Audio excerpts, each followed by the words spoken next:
with me is actually dear Joe Davis. I'm more than excited that you made it to Linz this year again.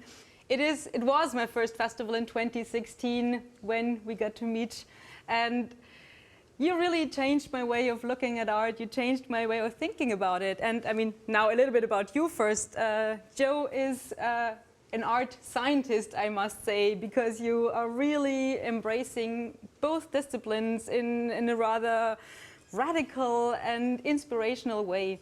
And I think you have inspired countless artists, countless scientists to think about those topics of bioengineering, of biohacking, of altering the way that we look at reality in a completely unexpected and, well, interesting way, to be honest.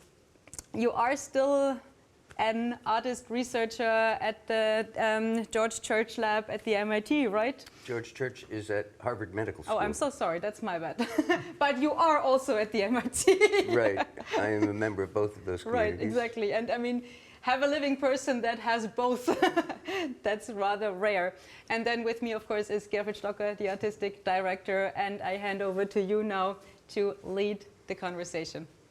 Well, thank you very much, Crystal, and of course also for me it's a really wonderful opportunity to meet here on stage together with Joe Davis. We have quite a long time already together compared to my existence in Ars Electronica, but I mean compared to you and your career and your life, it goes back much longer. I think it was in 1982 that you had been for the first time at Ars Electronica.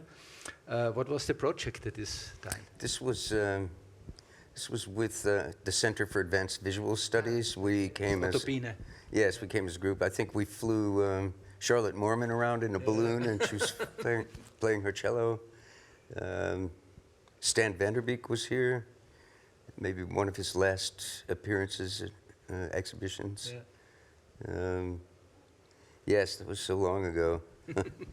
And I think when we just mentioned the names that you mentioned, we immediately see this was really something like the pioneering time of what is now, fortunately, such a big trend almost, the combination of art and science. And Crystal has already mentioned it. I mean, you are possibly the prototype of combining art and science in a very successful way.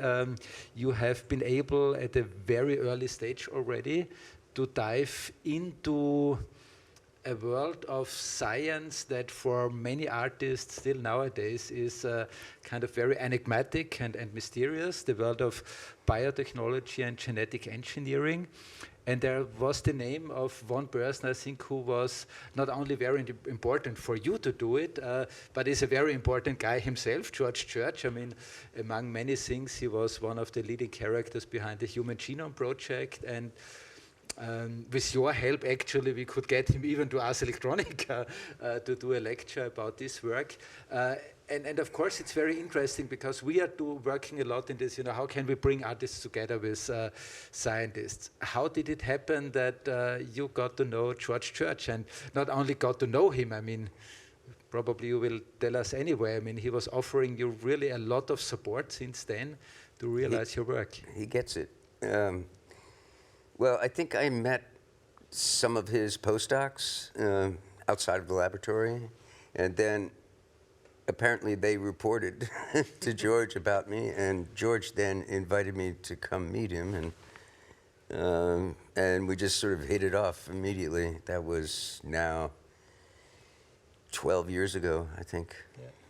And was he just interested in meeting the weird guy, or was there a particular part of your work that immediately, so to say, spoke to him and inspired him? I mean, we kind of interface on many different levels, but one of his principal interests has been information keeping in DNA.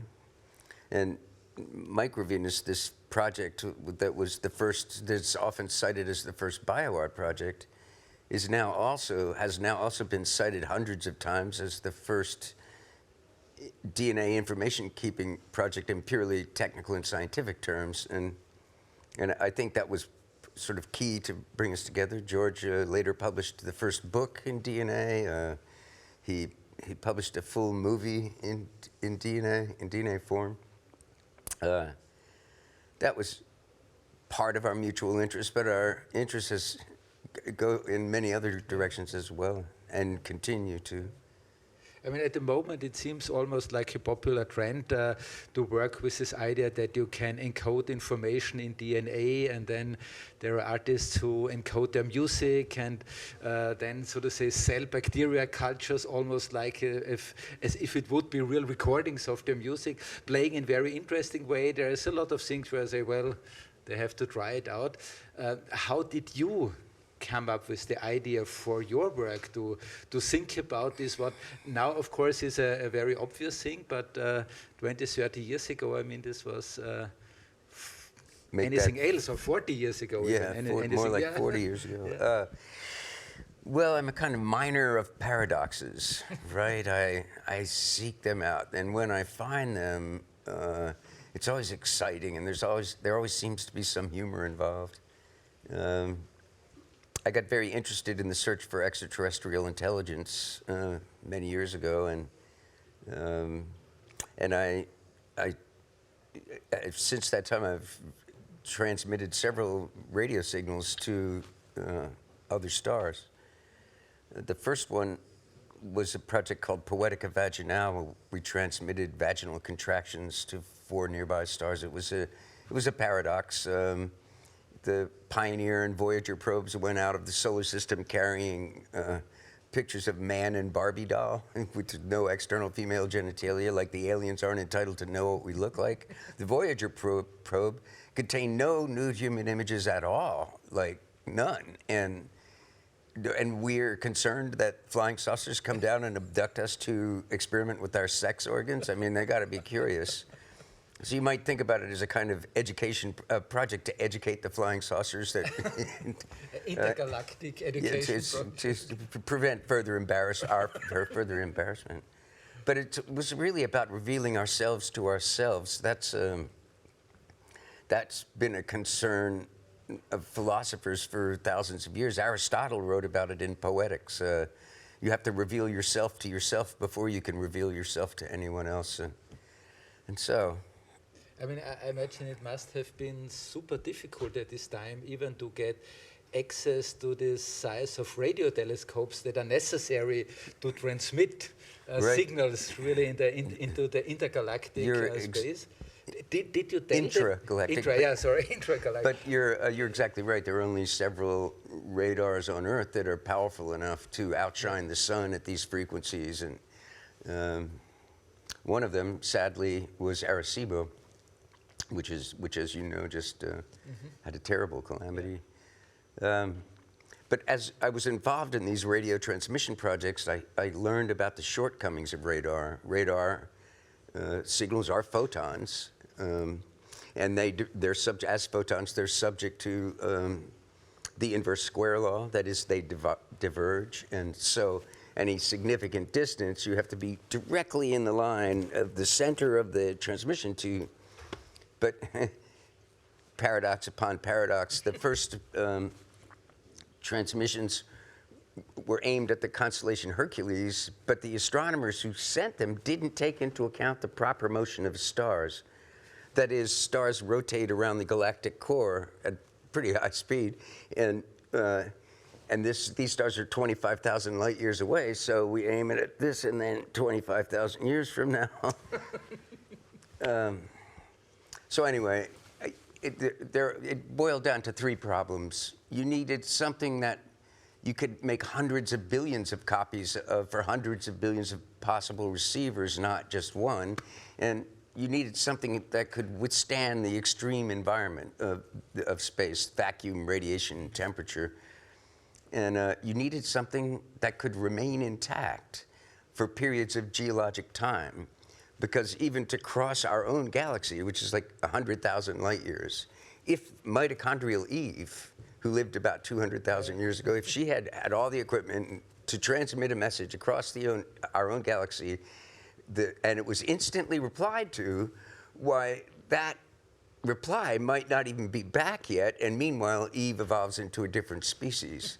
So for these 3 problems, longevity, multiplicity, and robustness, the bacteria, especially sporulating bacteria, answered those problems very well. And so, as a kind of proof of concept, I created Microvenus, the first information-carrying bacterium, and the first time human extracellular information was encoded into DNA.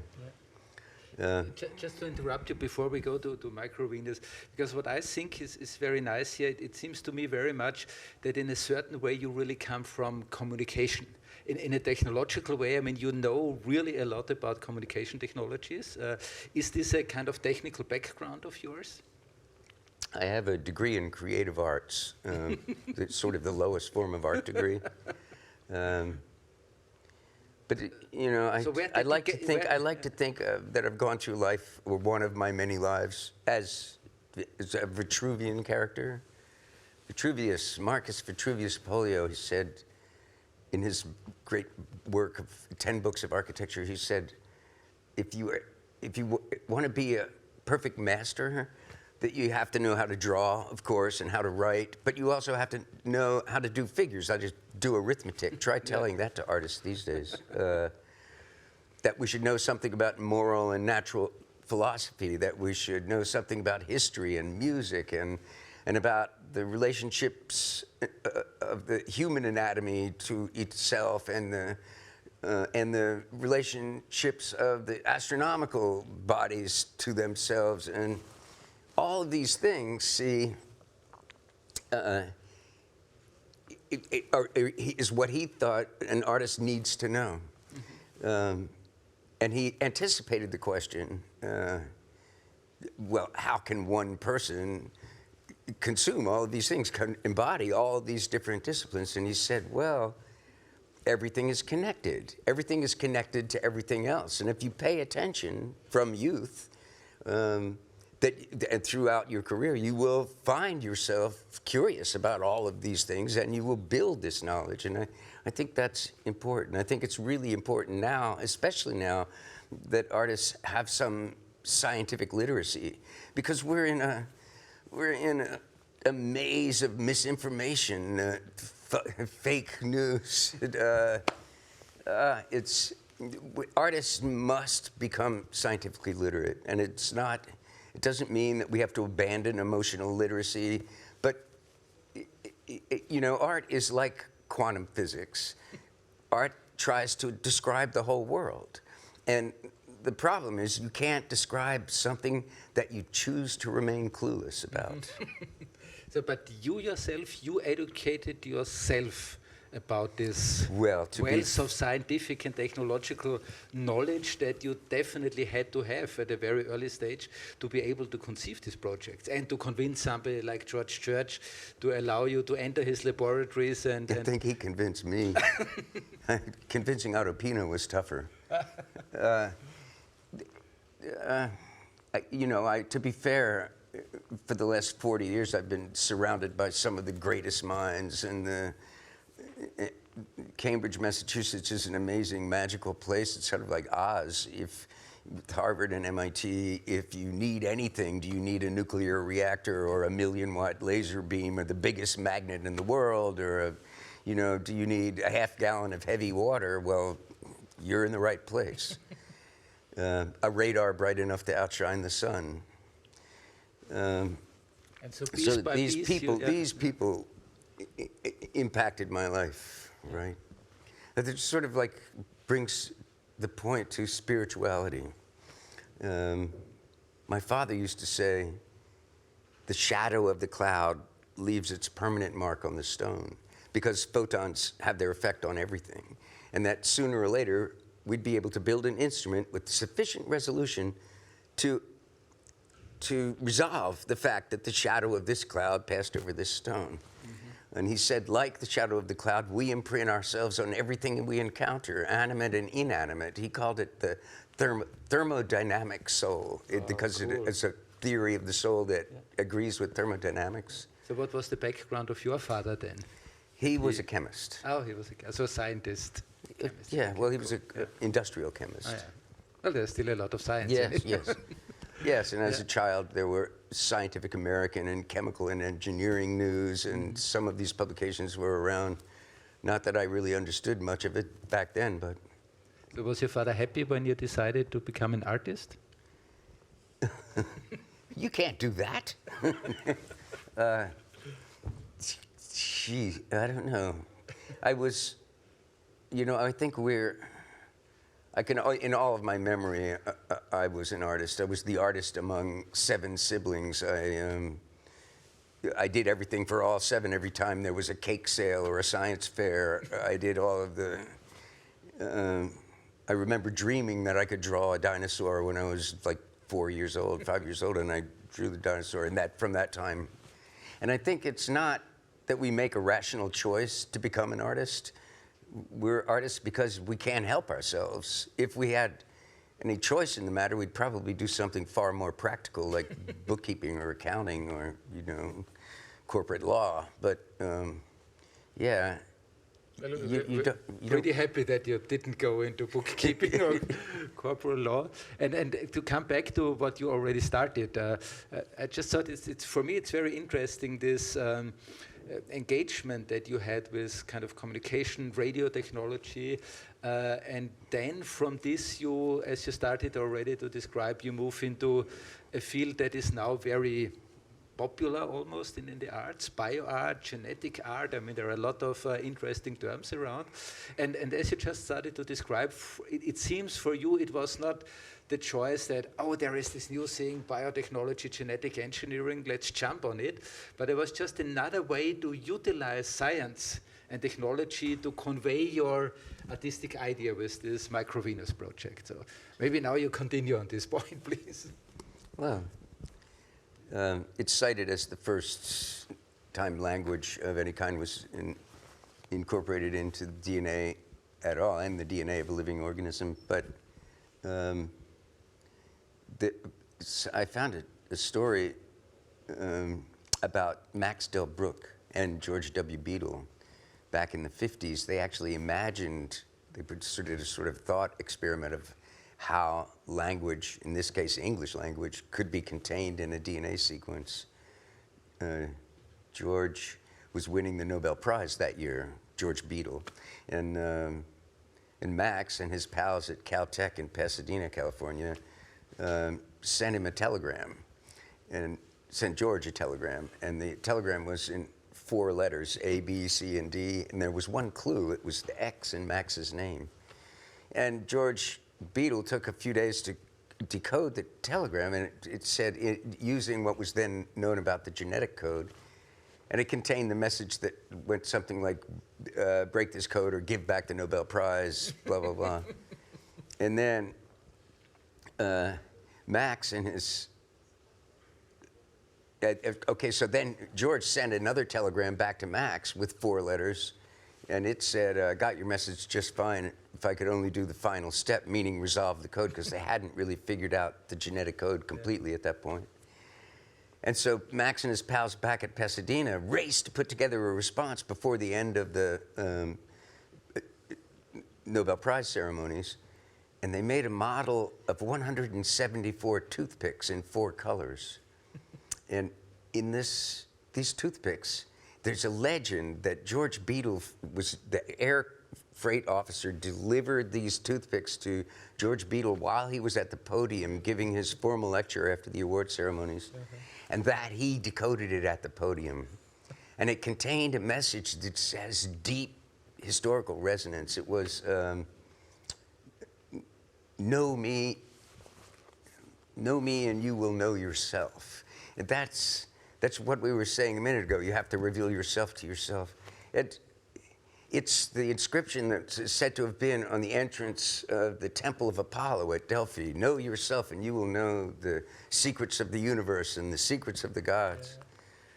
But unfortunately for George and Max, it was extremely inconvenient, if at all possible, in 1957 to synthesize DNA. And so I synthesized it at MIT and sequenced it in Germany at Free University in Berlin. Yeah.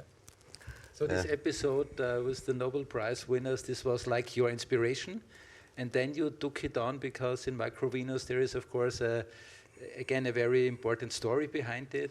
Well, it was, I discovered that I wasn't the first guy to have this idea, and this riddle of life molecule superseded Microvenus. Microvenus was first, and the Nature reported on it, and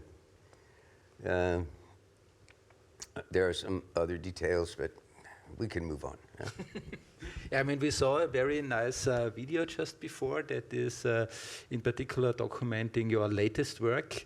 And I think this is, again, one of the really exciting things. I mean, you did so many really seminal works in this field, and still you are continuing to work on new things, and it seems like there is no challenge that is difficult enough for you. Usually every project that you starts with problems that are not really solved or that are very hard to solve. Sometimes the projects suffer from it, but I think even in situations where a project was not immediately, so to say, finalized because of technical challenges, it's still also dealing with these frontiers of technical possibility or with the frontier of scientific insight. It seems to be very much to say your playful character that comes here. And you said, you know, you're so interested in paradoxes.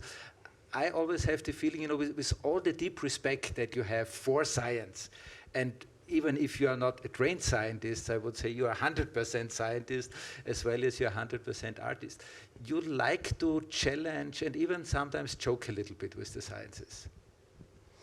Am I wrong? Or It's, again, it's like a kind of it's a paradox mining operation. The recent project was inspired by a guy I met out in California. I was introduced to him by mutual friends from the SETI Institute, Search for Extraterrestrial Intelligence. Well, they brought me to meet Yasser Shadley, who's a Sufi mystic and scholar who lives in the hills above El Sobrante, California, which is one of the suburbs across the bay from San Francisco. And immediately, and he dresses the part. He's kind of a Berber fashionista. He's like, it goes over well in the Bay Area. And so he fixed tea, and we immediately embarked on these discussions about secrets of the universe and divinity. This stuff I really kind of like to talk about. And we quickly became fast friends. And so now when I go back to San Francisco, I make it a point to go to see Yasser and get tea and talk about secrets of the universe. But at one point he said, there's a 1,000-year-old tradition that if you repeat a certain phrase in Arabic, that an angel gets created. Okay. trigger point for you, wasn't it? Yeah, this doesn't matter whether you speak the phrase or write the phrase or cause it to be printed. Any way the phrase is iterated, you get an angel. So I immediately thought, well, with the tools of molecular biology, we could change the whole demographic of heaven, right? Which,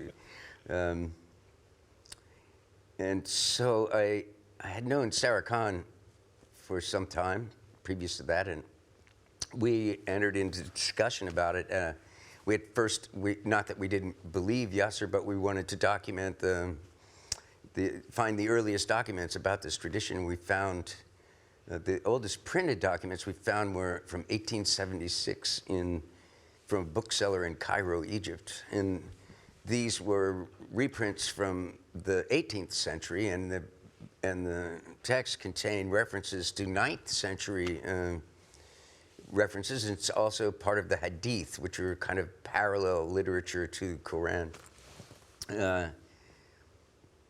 So then we explored about how we could code Arabic language into DNA, but straightforward encoding wasn't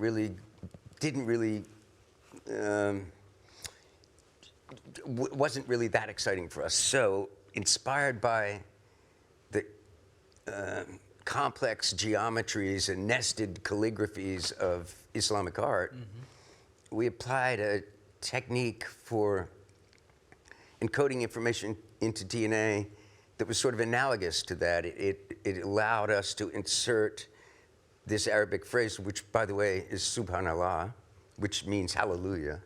We nested it inside itself on many different layers of informational symmetry in a single DNA molecule. So you really work from the calligraphy and not from like translating it into our letters and then translating it into, because I think that's a very important point. The other way would be very easy and solved, but yeah. So so then anyway, in this way, we were able to keep 2.417 million billion angels on the head of a typical straight pin. And the one that we have installed in our exhibition here is a straight pin that's suspended in a magnetic field. And there's a coil that modulates that field, and so the pin itself.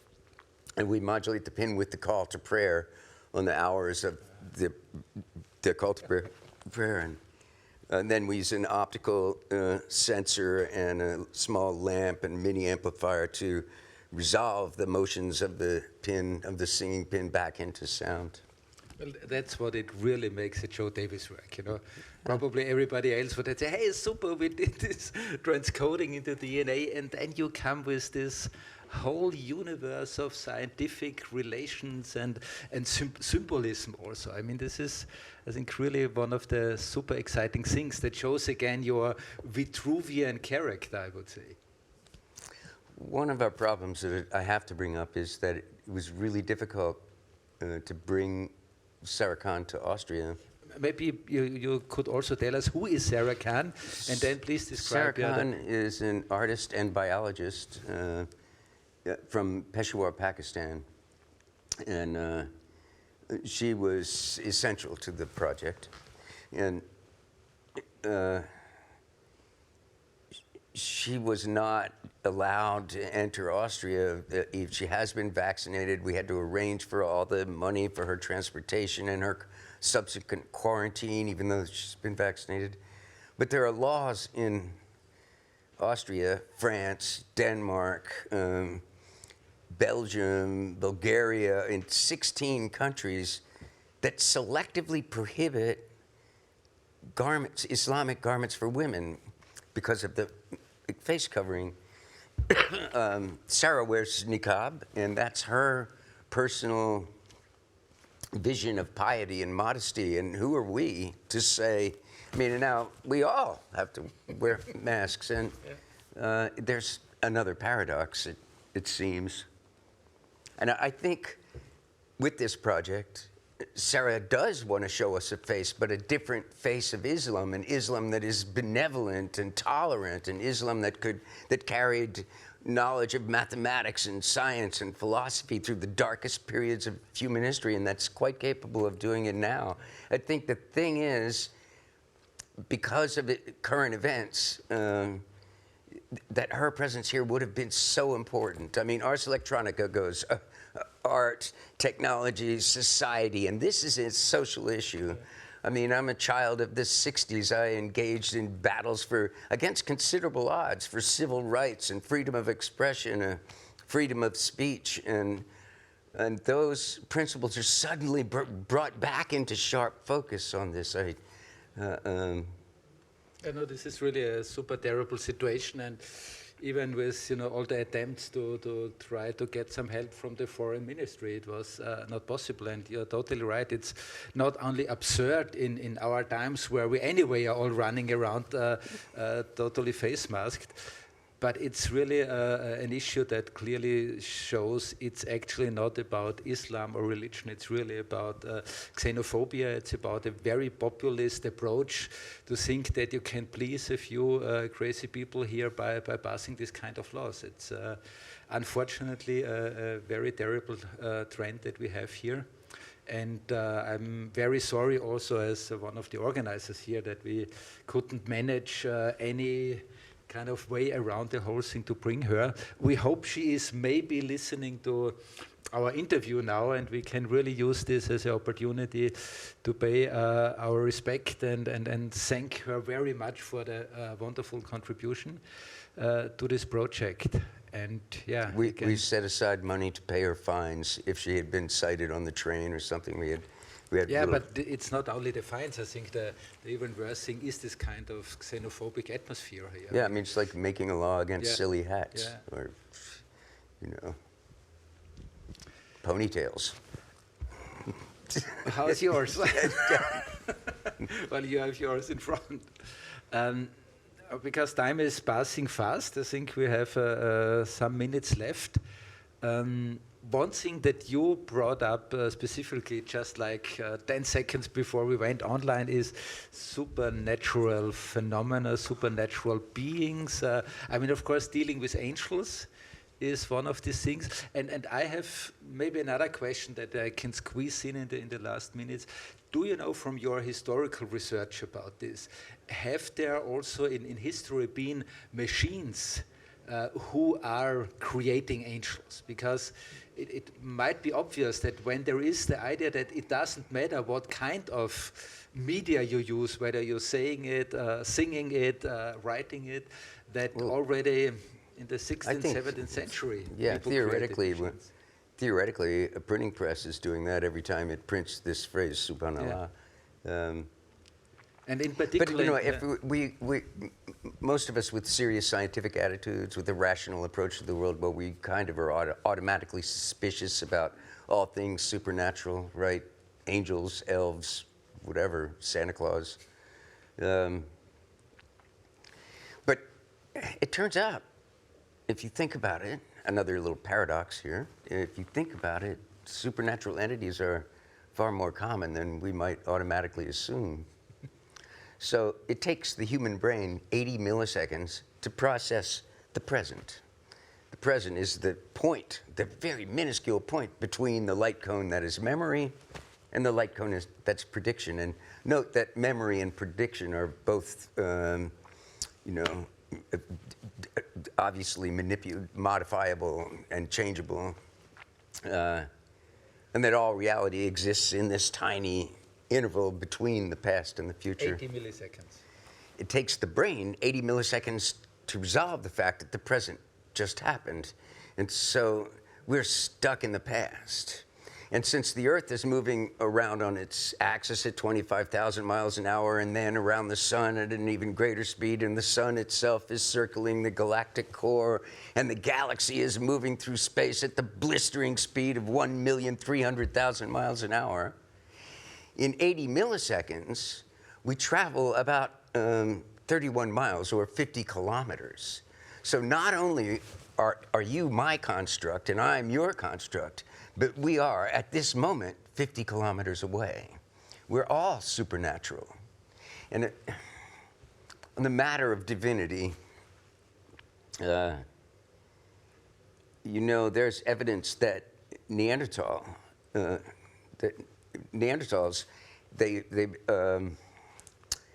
they had burials with tools and medicinal herbs for the afterlife. They were thought to have had bigger brains than human beings, and are now considered to be at least as intelligent as current Homo sapiens. But it seems that belief in the afterlife, in spirituality, may have actually preceded us on this planet. And that now there's a whole new burgeoning science, neuroscience of religion, where we've identified parts of the brain associated with the religious experience, brain enzymes associated with, and even polymorphisms in DNA associated with spirituality. One guy, late neuroscientist, Michael Persinger, I think his name, he was in Canada, he made a God helmet with rotating magnetic fields that would activate this part of your brain. And he claimed that 8 out of 10, I mean, his work is controversial, but he claimed that 8 out of 10 of his subjects reported some spiritual experience or presence of some spiritual entity. But now there are much more powerful rotating magnetic fields that are having now therapeutic use in brain injuries and pathologies, and this technology is still developing. But see, what that tells me is that divinity is part of being human. That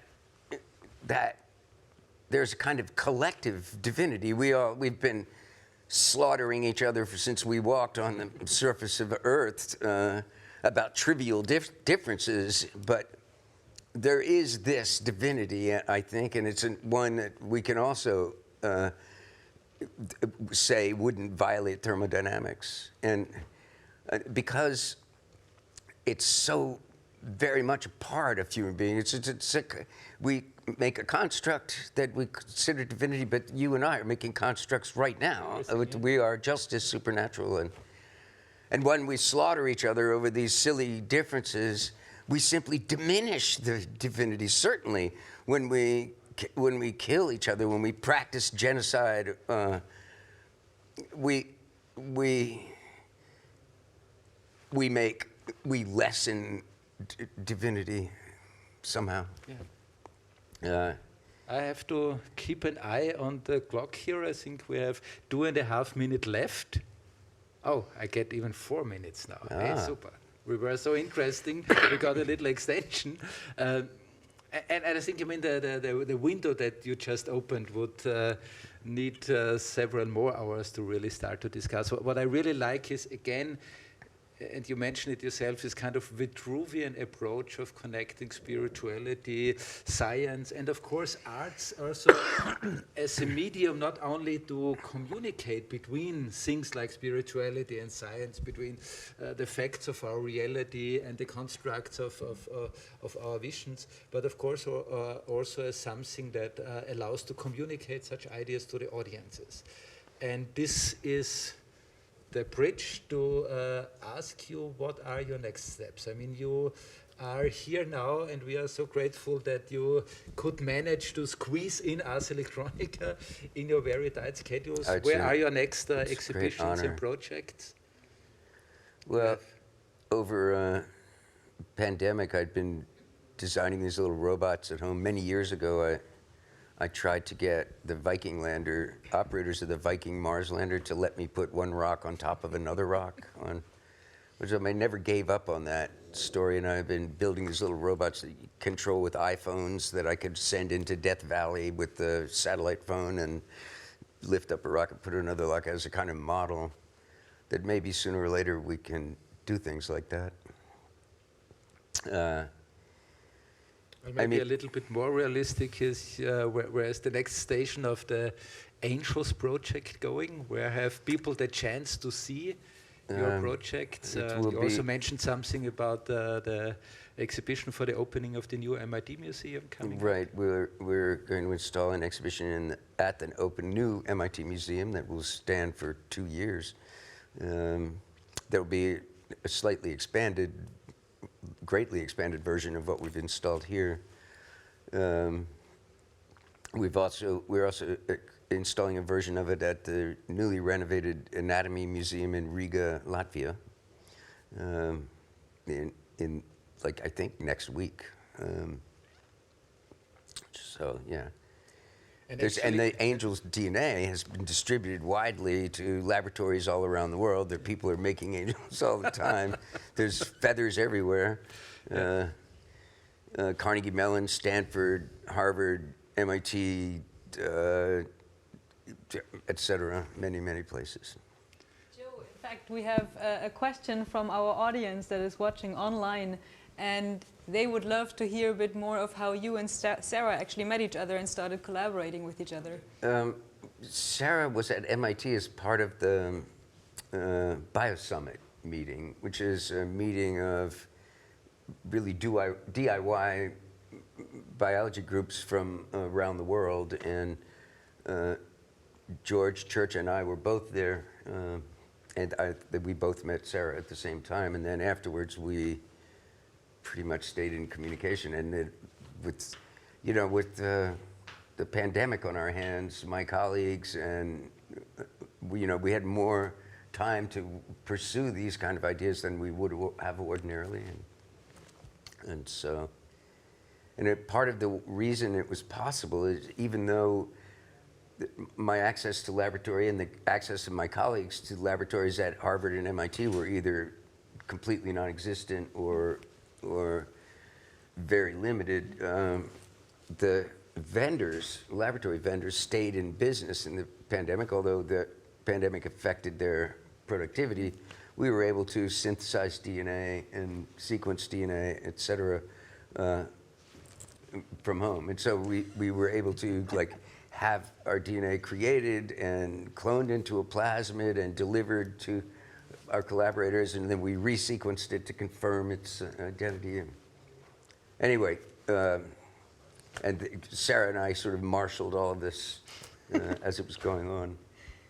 Yes, I really, really hope that we can meet Sarah at some point in person here, if not this year, unfortunately, hopefully in the rather near future, ideally both of you again together here.